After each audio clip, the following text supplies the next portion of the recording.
49 বছর হলো আর শ্রীরামপুর কোনো মন্ত্রী পায়নি।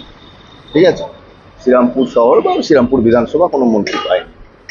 1970-71 প্রয়াত গোপাল দাস নাগ ছিলেন শ্রমমন্ত্রী, তারপর 72 থেকে 77 ছিলেন গোপাল দাস নাগ শ্রমমন্ত্রী, এবং শেষের দিকে উনি অর্থমন্ত্রকের দায়িত্ব সামলেছেন, অর্থমন্ত্রীও ছিলেন।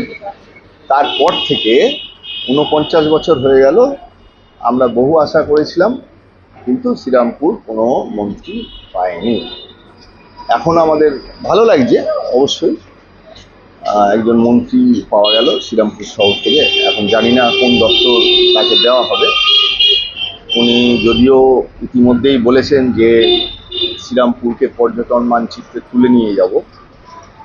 এখন আমার বক্তব্য হচ্ছে সচেতন নাগরিক হিসাবে, সেটা হচ্ছে যে শ্রীরামপুর তো পর্যটন মানচিত্রে রয়েছেই, ইতিমধ্যেই রয়েছে। শ্রীরামপুরের স্থাপত্যগুলো, বেশ কয়েকটি স্থাপত্য, ওধারে Danish governor house, Danish tavern, ওধারে দোলতলা মন্দির, ওধারে জগন্নাথ মন্দির, সবই তো পর্যটন মানচিত্রে রয়েছে।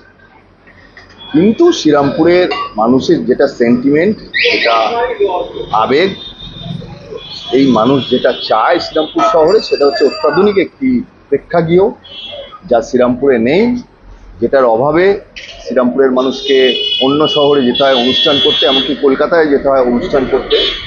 সেই অত্যাধুনিক অডিটোরিয়াম আমরা চাই। মন্ত্রীর কাছে সেই আবেদনটা আমাদের রইল।